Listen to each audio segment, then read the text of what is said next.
Continuamos con la segunda parte del seminario.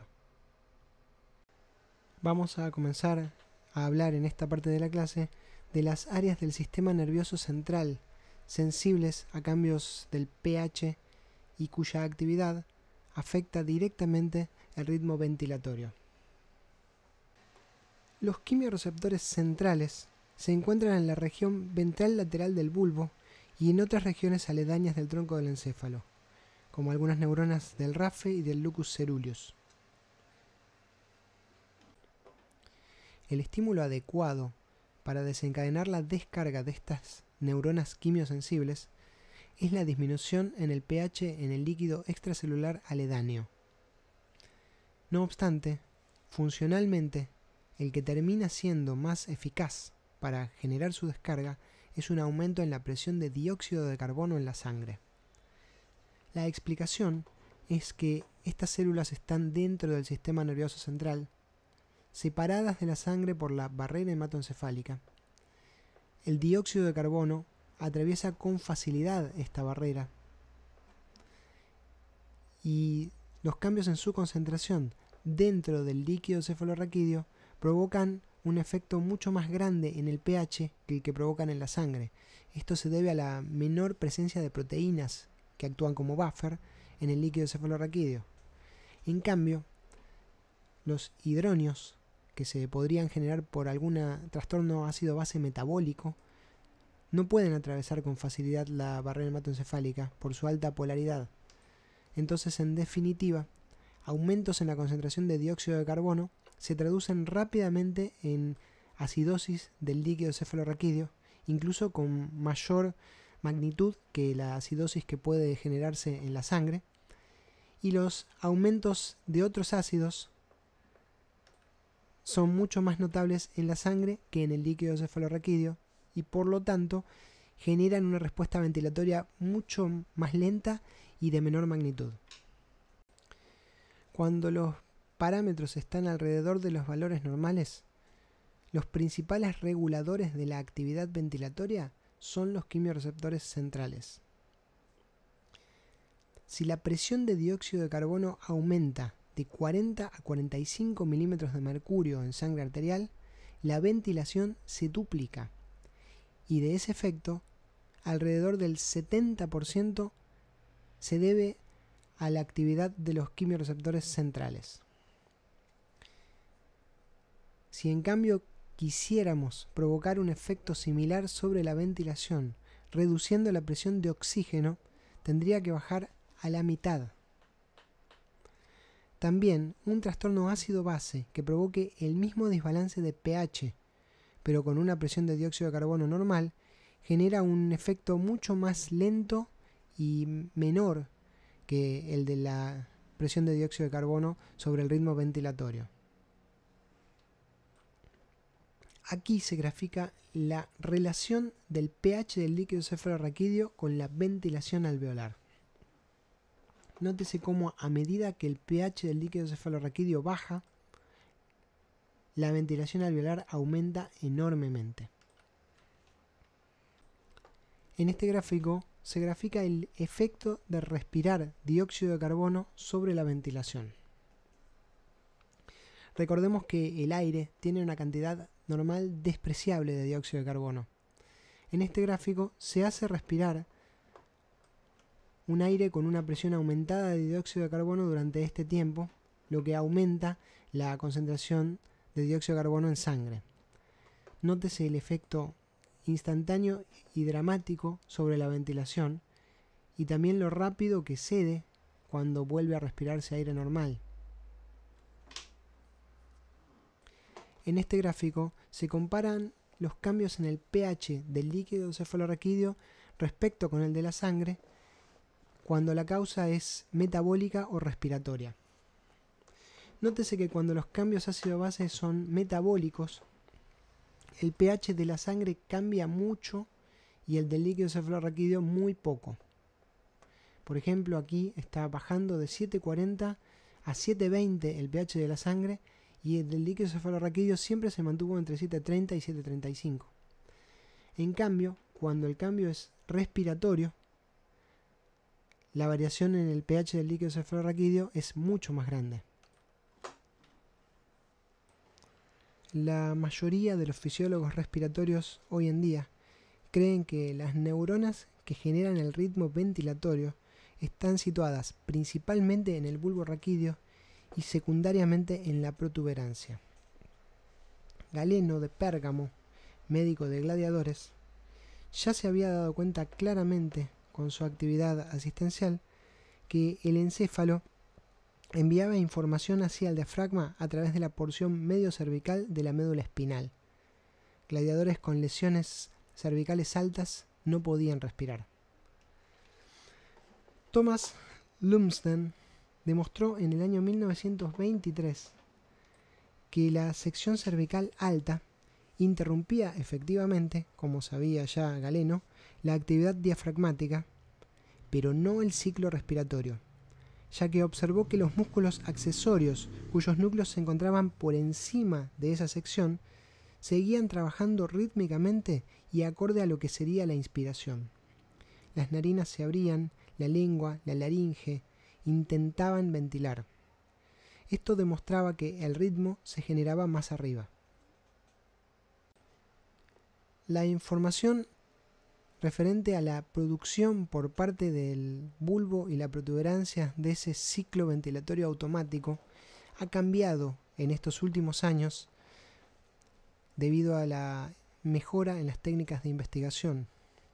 Muchos modelos tradicionales que se estudiaban y que aún figuran en algunos libros de fisiología han pasado a la historia. Y al día de hoy, básicamente conocemos poblaciones de neuronas relacionadas con la respiración.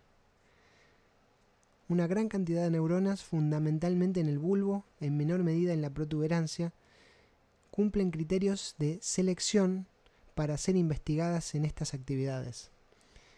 Los criterios de selección se basan en su actividad y en la correlación entre su actividad y los movimientos ventilatorios y los cambios en ellos también.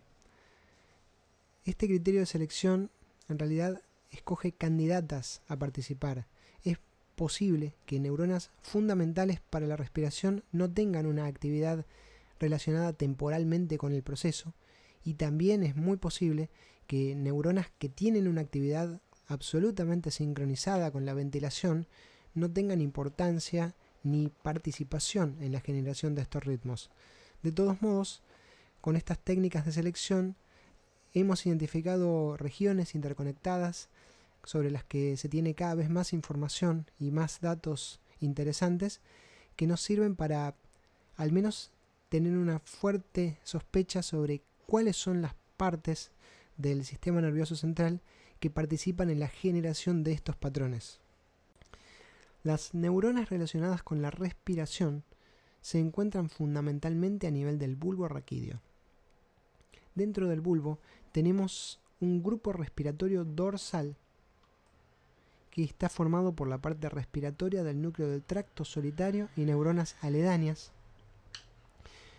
Este grupo es fundamentalmente sensorial, es aquí a donde llegan las aferencias provenientes de los quimiorreceptores periféricos y también de receptores pulmonares y somáticos que pueden influenciar o alterar el ritmo respiratorio. Y después el grupo respiratorio ventral, mucho más grande y numeroso, es motor. Tiene neuronas inspiratorias y expiratorias. Las dorsales son todas inspiratorias.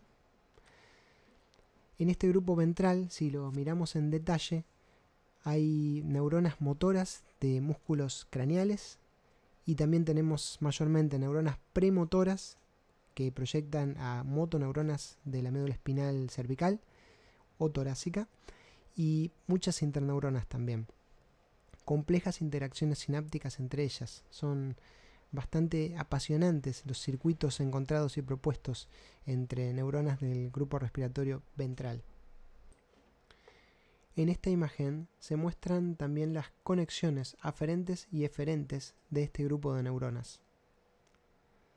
Sabemos que de esta población de células salen los estímulos que rítmicamente generan la contracción del diafragma durante la inspiración eupneica.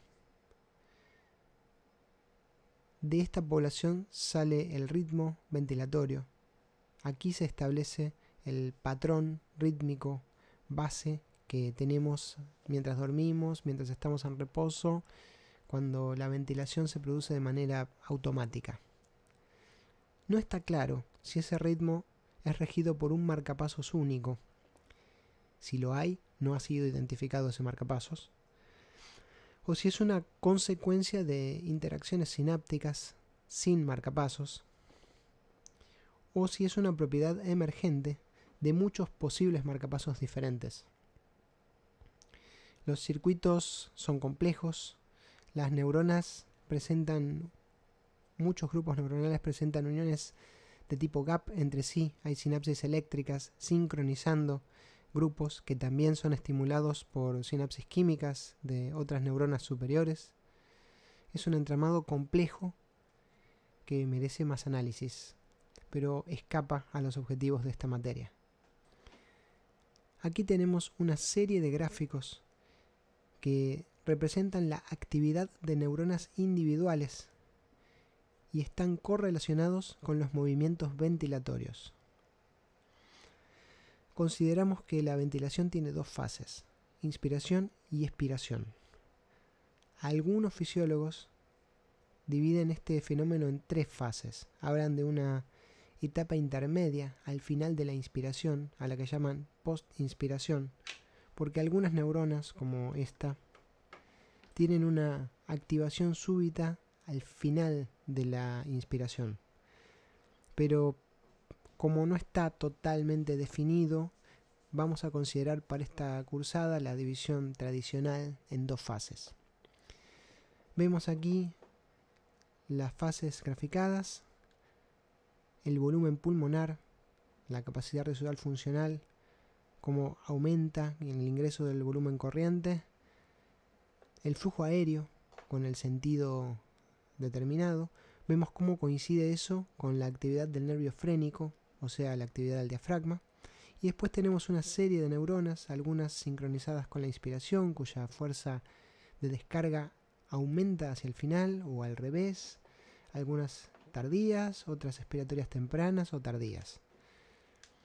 Hay una enorme diversidad en los tipos de actividades de neuronas. Estos son ejemplos de neuronas relacionadas con la respiración, con actividad sincrónica con los movimientos ventilatorios.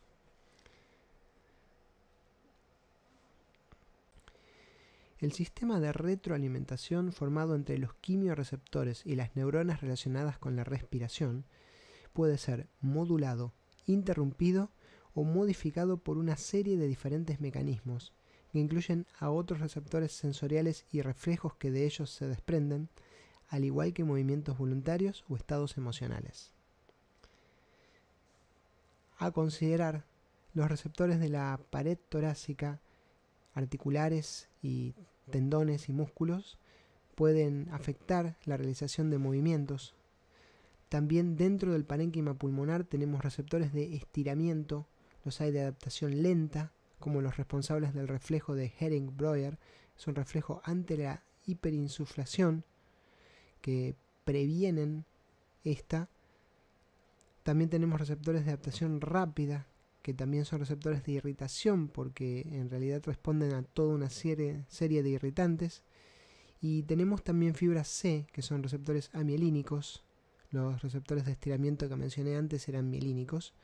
Las fibras C son receptores yuxtacapilares. Son de adaptación lenta y son polimodales. Responden a estímulos mecánicos y químicos. Y su estímulo provoca una tríada entre respiración rápida y superficial, secreción de moco y broncoconstricción. Estas tres cosas tendrían como fin la protección. Al respirar rápido se favorece la turbulencia, que aumenta que partículas extrañas se acumulen en el moco que se está secretando en las vías superiores, y la broncoconstricción impide que eso llegue al espacio alveolar. En resumen, hay toda una serie de mecanismos también correlacionados con el control cardiovascular. Esta es una lista entre tantas que podrían proponerse que habla de la complejidad e integración de los diferentes sistemas. De esta manera llegamos al final de esta segunda parte. En el próximo video veremos cómo se adapta nuestro organismo a una atmósfera hiperbárica. Muchas gracias.